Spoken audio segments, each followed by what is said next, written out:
day mga kabashuwak! In this video is we're ready to go in Cebu and we're so very excited and cool ba? So we're heading to Digos Terminal mga kabashuwak.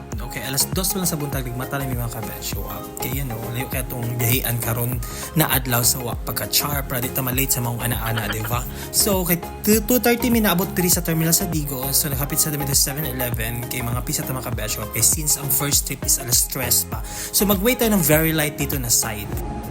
Goodbye mga kabiswap.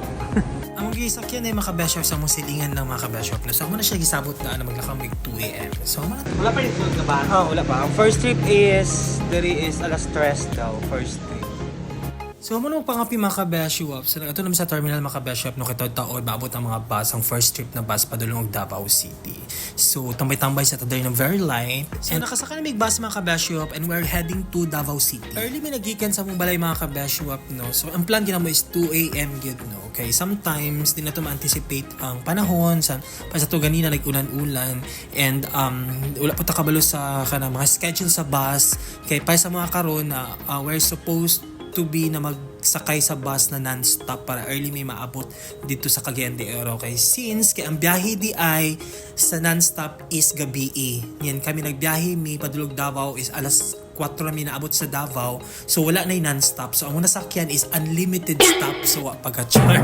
Okay, since kay dili man non-stop ang muna sakyan na bus mga kabeshu waps. So for sure, maabot kami dito sa Cagayan de Oro is among biyahe is maabot ng mga 9 hours. And na-anticipate na po na mo ni mga kabeshu wap. That's why early mi naggikan sa amo ang balay. So sige consider mo mga kabeshu wap na early mi uglako sa balay kaya para ma-enjoy po na to ang pag-view no ang pagbiyahe. Na di ta magunahon kasi mabiyang tagbarko or unsa pa diha na side, diba? So this time mga kabashuwap, no? So nanami diri sa Buda mga kabashuwap. And I could say the place is very nice. May mga pa-fog siya na side. Ang mga pa-view diha na side is very beautiful. So pagka-char. So muna mong first stop mga kabashuwap, no? So nami diri karon sa Buda mga kabashuwap. Kaya naman tayo uban mga pasahero kabashuwap na mag-breakfast together sa to ang driver o sa tong conductors, no? So mao ni isa po sila mga suki po na mga kananan sa ato ang bus diri sa pagka-char. Layo po yung biyahe una ni mga kabashop. Actually, pag gikan sa itong first stop ng mga kabashop, no, daghan namin na stopan ng mga lugar, no, kay since limited stop over man yung bus na sakyan.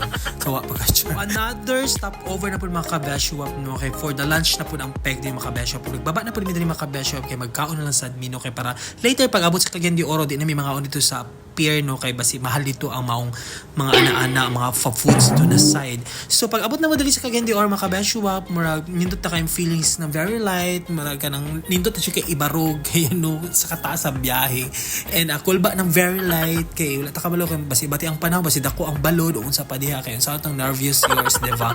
So on the way namin sa Pantalan mga kabashop, no, kung asa mi manakay and mao nilang pedicab na nasakyan ng mga kabashop, perfect ng pedicab diri kay arang kadako sa pagka-char. So pag abot na mo dito sa Pantalan mga kabashop, no, so na may tamidag ticket diri sa gawa sa Pantalan, no, and pwede po mo malitog ticket sa sulod mga kabashop kay daghan po gabaligag ticket dito. So kay first time man namo, no, so diri mi nakapait sa gawas pero okay man po ninoon mga kabeshop amo na pili na barko la po mi nagmahay. So namin diri kon sa waiting area mga kabeshop, no, kung asa na yung mga pagkaon na baligya kay dito sa pika sa waiting area mga kabeshop kay wala may mabaligya dito kung wala may mga dala na balo nun unsa ba diha dapat diri pa lang na mamalit mo mga kabeshop kay bago mo i-transfer dito sa another set of waiting area sa pagka-char. So transfer na po yung mga kabeshop again sa waiting area na sa another set. I don't know say tawagan na wala idea but for the go na lang. So dali mga kabeshop, no, ready for boarding na mi ani mga kabeshop. So nagapaabot namin sa go signal sa mga saray din na side and na yung mga pasulyap na sa barko o yung mga padagat diha kung wabay balod sa pagka-char. So this time mga kabeshop, no, it's time to go na, it's time magsakay dito sa barko sa pagka-char and para kulba din na side na excited kay talawan ba kitag balod mga kabeshop na sa pagka-char. Mao gid akong first gid na ginakulbaan sa pagka-char, no. So kay since among biyahe is alas 8 so ipasakay na mga pasahero na mga kabeshop kay para ready ng all para makato na sa mga kwarto, maka-prepare and everything on sa mga buhaton nyo din na side. Among gisakyan din na barko mga kabashop is karing kukal yung mga kabashop, no. So diri gi-introduce sa mo kung asa may dapit sa barko, asa na part sa barko ay nga mga kwarto mga kabashop. So pag sudi mo sa kwarto mga kabashop, so naman mga corresponding number kung asa ka dapit matulog, din ang style sa ilahang mga bed is mo siya Japanese ang genre. So ang napili ng mga kwarto is kanang aircon pod mga kabashop kay para lami pa tutulog mga kabashop kabeshwap no, despite sa mga balud-balud diha na side langan. And after mga kabeshwap, so gisuroy na ko ang barko mga kabeshwap no. So nisuroy ko diri una sa ilahang canteens kay since ilang canteen is sirado pa man, mo open ata I guess mga 6 PM pa.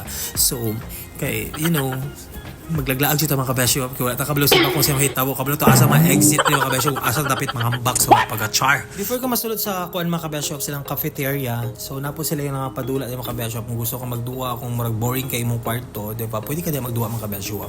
And igawas po ko din mga kabesyo, check ta diri sa panahon kung nindot ba wa bay balod.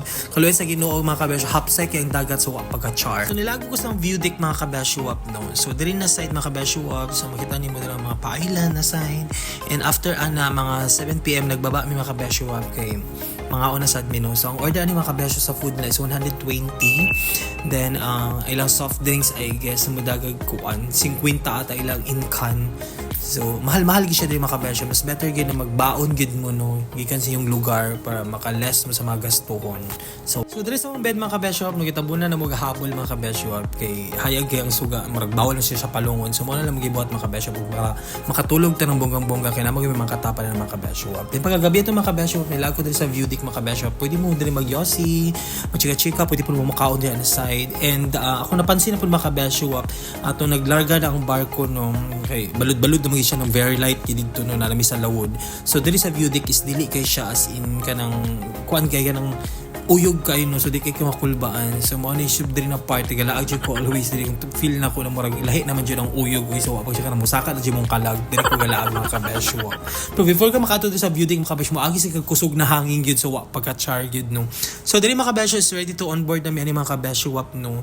So naglarga na ang barko ani no kay alas 8 naman pud sa din na side. This time mga kabesyo no, so naglarga na ang barko ani mga kabesyo mag nalami sa tunga sa lawod ani no. We're going to Cebu na ani na side mga kabesyo. So ma-feel lagi nimo ang uyog, ang kakusog sa hangin no.